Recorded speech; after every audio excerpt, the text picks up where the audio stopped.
Mrs. Crawford, your mother's condition is critical. We need to operate immediately. The doctor's voice echoed through the sterile hospital corridor. I gripped my phone tighter, trying to reach Douglas for the 6th time. When he finally answered, his irritation was palpable.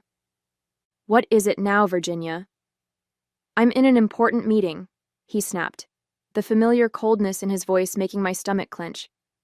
Mom's being rushed into emergency surgery. I need you here, I pleaded, my voice cracking. The fluorescent lights buzzed overhead as I waited for his response. Sorry, can't make it. Big things happening. Just handle it yourself, he replied before hanging up. I'm Virginia Crawford, 47 years old, and that moment in St. Luke's Hospital in Birmingham was when I finally admitted to myself that my marriage was beyond saving. As I watched the nurses wheel my mother toward the ICU, memories of happier times flooded back.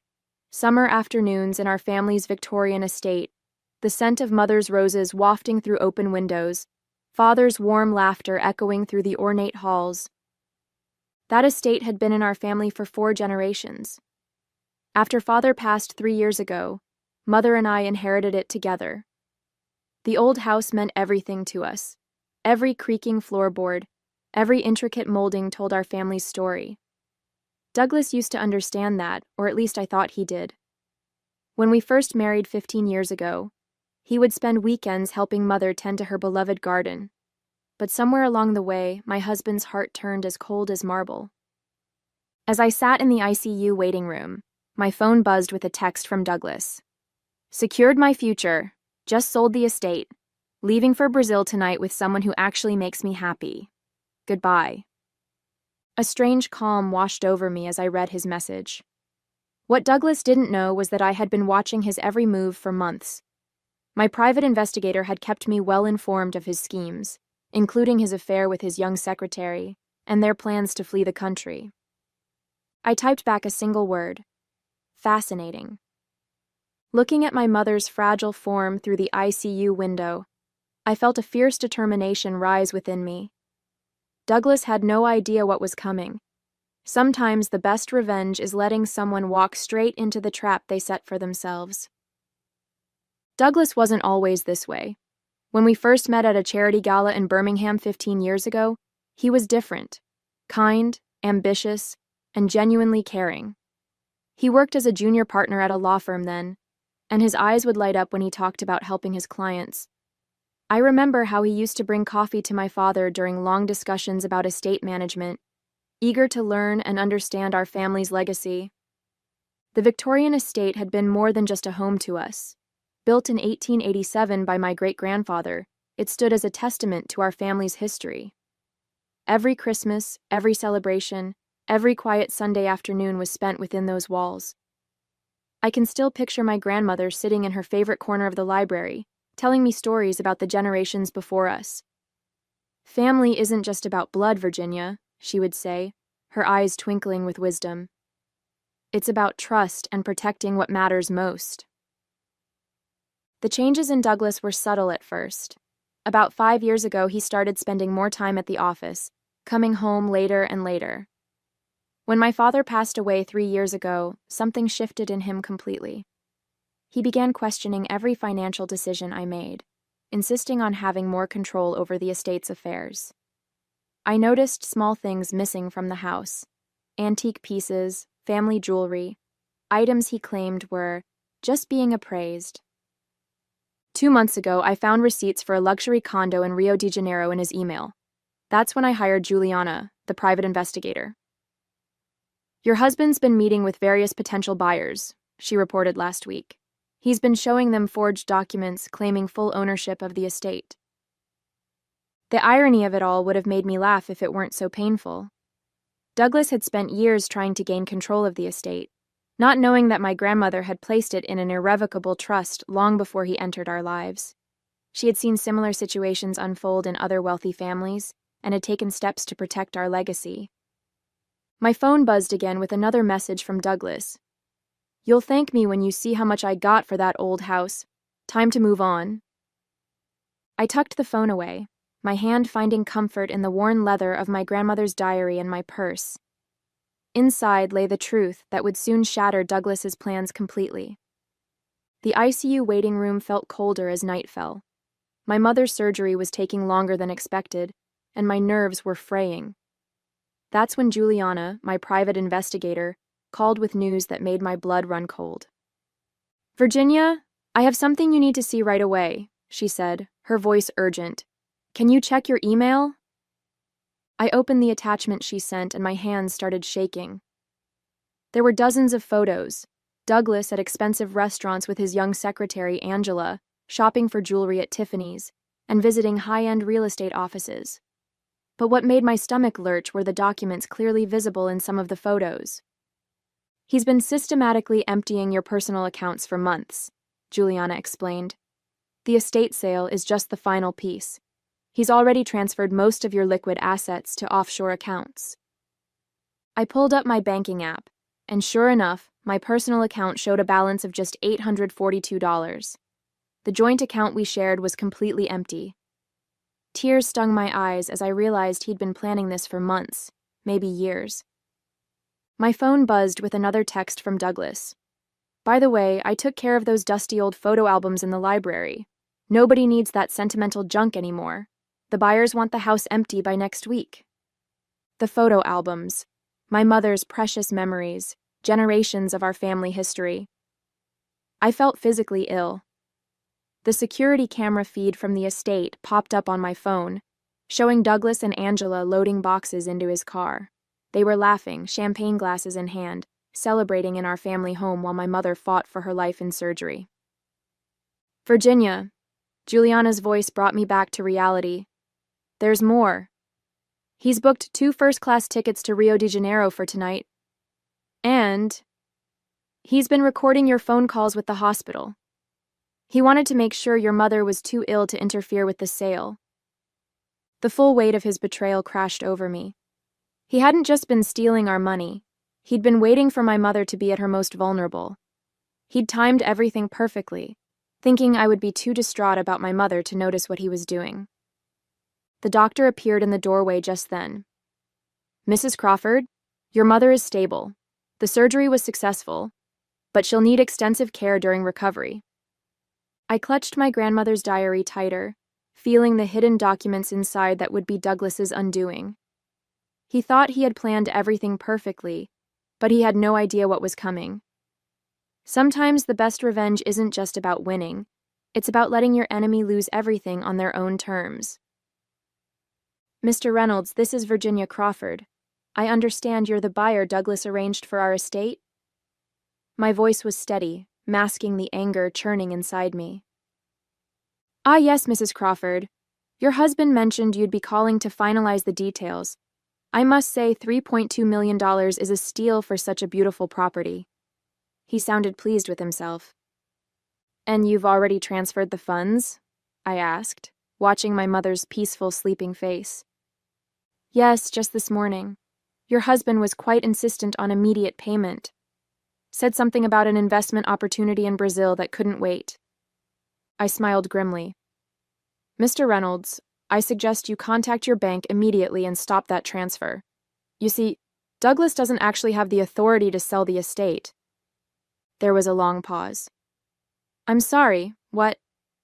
"The property is in an irrevocable trust. Any sale without proper documentation from the trust administrator is fraudulent." I heard him inhale sharply. "I believe that would make you an unwitting participant in real estate fraud." While Mr. Reynolds processed this information, my phone buzzed with another text from Douglas. "Just dropped off the final paperwork with the buyers. You should be grateful. I got us a great deal. Heading to the airport now with my real future." I turned my attention back to Mr. Reynolds, who was now sputtering about legal documentation. "Check your purchase agreement carefully," I advised. "I'm sure you'll find some irregularities. My husband can be creative with paperwork when it suits him." Just then, Juliana slipped into the hospital room, nodding to confirm that everything was in place. She handed me a folder containing copies of the trust documents and recent bank statements showing Douglas's systematic theft. "Mrs. Crawford," Mr. Reynolds's voice had taken on a panicked edge. "I've just reviewed the documentation. These signatures, they don't match the county records." "No, they wouldn't," I replied calmly. "I suggest you contact your lawyer immediately.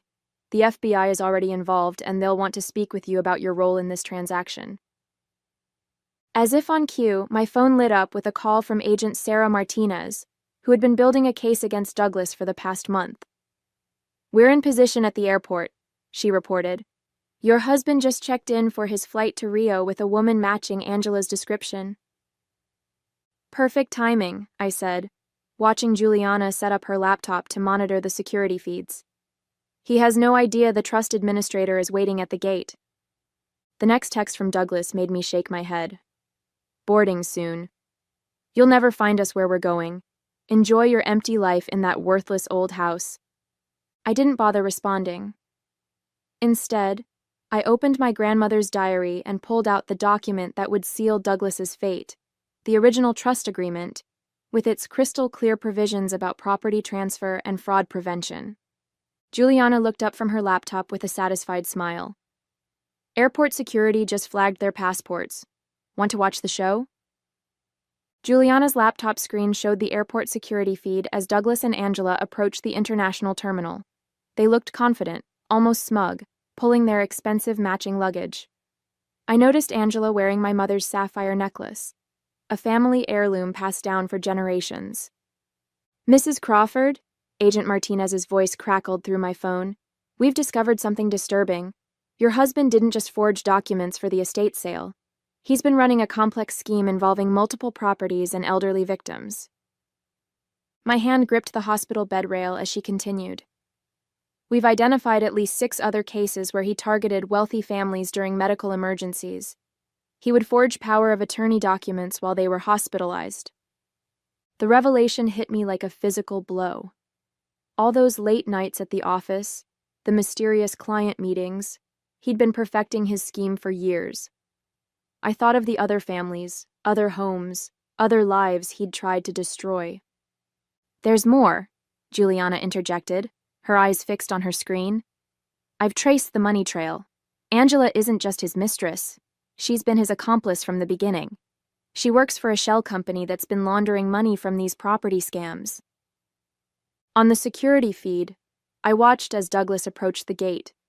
He was wearing the custom-made suit I'd given him for our anniversary last year, probably the last gift I'd ever give him.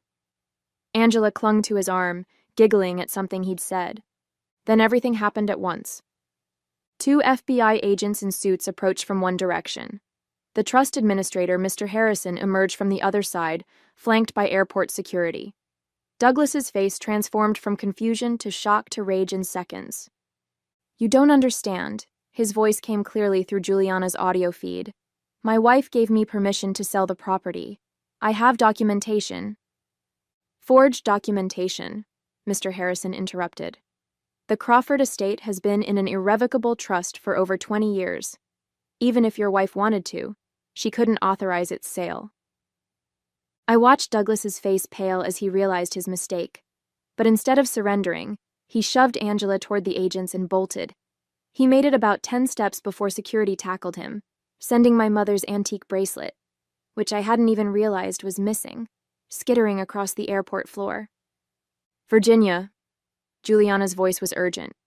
"Douglas just tried to transfer another $500,000 from your mother's account. If I hadn't frozen it yesterday." My phone buzzed with one final text from Douglas. "You think you're so clever? Check your mother's medical insurance." Oops. My blood ran cold. I immediately called the hospital billing department. Sure enough, Douglas had canceled my mother's insurance policy last week, claiming it was a cost-cutting measure. The surgery she'd just undergone would cost hundreds of thousands of dollars. He'd planned it all. Get my mother hospitalized without insurance, drain our accounts, sell the estate, and disappear with the money while I drowned in medical debt. What he hadn't counted on was that I'd already transferred my mother to my own insurance policy 3 months ago, when Juliana first discovered his plans. Sometimes the best trap is the one your enemy never sees coming. As I watched Douglas being handcuffed on Juliana's laptop screen, Agent Martinez rushed into my mother's hospital room. Her face was grave. "Mrs. Crawford, We need to move quickly. Your husband's phone records show he contacted a demolition company yesterday. They're scheduled to start work on the estate tomorrow morning.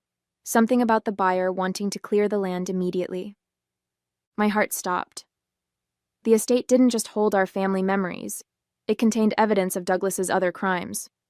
I'd discovered a hidden safe in his study last week, but hadn't been able to crack it yet. He's trying to destroy the evidence, Juliana said, already dialing her phone. And I bet that safe in his study contains documents from his other victims. There's another problem, Agent Martinez added. Angela's disappeared. She slipped away during the confusion of Douglas's arrest, and she has access to all your banking information. I pulled out my grandmother's diary and removed a small key hidden in its spine. My grandmother didn't just set up the trust, I explained. She installed a state-of-the-art security system throughout the estate. Every room is monitored, every document protected. Angela won't be able to access anything without triggering silent alarms. Right then, Juliana's laptop pinged with an alert. The estate's security cameras showed Angela climbing through a window into Douglas's study. She was heading straight for the safe. Should we send officers? Agent Martinez asked, already reaching for her radio. Wait, I said, watching Angela input the safe's combination. My grandmother also installed a failsafe. Any unauthorized access to the safe? On screen, Angela swung open the safe door triumphantly. Immediately, both the safe and study door locked automatically, trapping her inside. A fine mist sprayed from hidden vents, harmless but containing an invisible UV dye that would mark anyone in the room for weeks. The police can take their time, I smiled. She's not going anywhere. And now she's marked with evidence of attempted theft. My phone rang. It was Mr. Reynolds, the would-be buyer. Mrs. Crawford, I've just learned that Douglas planned to bulldoze the estate and build luxury condos. He showed me forged environmental surveys claiming the historic house was structurally unsound. I've already contacted my bank to stop all payments. Thank you, Mr. Reynolds. Though you should know the demolition company he hired. It's another shell corporation. They would have taken your money and disappeared. Agent Martinez ended a call and turned to me. The FBI just found Douglas's laptop. He has detailed files on wealthy families with elderly or ill relatives across 3 states. He was planning to expand his scheme significantly. I looked at my mother, still sleeping peacefully, then back at the security feed showing Angela pounding furiously on the study door. My grandmother always said that greed eventually destroys itself. I don't think Douglas ever understood that the real value of our estate wasn't in its price tag. It was in the protections she built into every brick. Juliana's laptop pinged again. Virginia, she said urgently, you need to see this. Douglas had one more plan in motion, and it's already started. Juliana turned her laptop to show me what looked like transfer confirmations. Douglas set up automatic withdrawals from your mother's retirement accounts. They're scheduled to trigger at midnight. He's trying to empty everything before the banks freeze his assets. I smiled, remembering the day 3 months ago when I'd visited my grandmother's old friend at the trust company. Let him try, I said, pulling up my own phone's banking app. I've already moved everything into new accounts protected by the trust. He's about to transfer money from empty accounts and implicate himself in even more fraud attempts. On the security feed, we watched as police officers entered the study where Angela was trapped. She was still frantically trying to destroy documents from the safe, but her hands were now glowing bright purple under the UV lights. Mrs. Crawford, Agent Martinez said, reviewing the documents we'd found, this evidence isn't just about your estate. Douglas's files detail a scheme targeting dozens of families. We're looking at multiple counts of fraud, theft, and conspiracy. My mother stirred in her hospital bed, her eyes fluttering open. I squeezed her hand gently. Everything's okay, Mom. The estate is safe. Grandmother's plan worked perfectly. Of course it did, she whispered with a faint smile. Your grandmother always said the best trap is the one they walk into themselves. Agent Martinez's phone buzzed. They found Douglas's go bag in his car trunk. It contained passports, currency, and your grandmother's original will. He thought he had the only copy. I opened my grandmother's diary one last time and removed the real original will, safely preserved all these years. No, I said. He only had what we wanted him to find. 2 weeks later, I sat in the courthouse watching Douglas and Angela at their arraignment. Gone were their designer clothes and arrogant smiles, replaced by prison jumpsuits and defeated expressions. The prosecutor read out 37 charges of fraud, conspiracy, and attempted theft. Your Honor, Douglas's lawyer began, my client was simply trying to protect his wife's assets. That's not what the evidence shows, the prosecutor interrupted, holding up a thick folder. We have documented proof of Mr. Crawford targeting multiple families during medical emergencies, attempting to steal their properties through elaborate fraud schemes. The UV-marked documents recovered from his safe detail every crime. I thought about the other victims, 12 families who had almost lost everything to Douglas's schemes. Thanks to the evidence we'd gathered, they would all get justice. The judge set bail at $5 million each, remanding both Douglas and Angela to custody when they couldn't pay. As they were led away, Douglas turned to glare at me. I simply smiled and patted my grandmother's diary. He'd never understood that real wealth isn't about money. It's about family, legacy, and protecting what matters most. Back at the estate, my mother was recovering well in her old room, surrounded by the family photos and heirlooms we'd protected. The garden she loved was blooming again, and the house felt more alive than ever. I sat in my grandmother's favorite chair in the library, feeling her wisdom surround me. Sometimes the greatest victory isn't in the fight, it's in preserving what truly matters while letting greed destroy itself.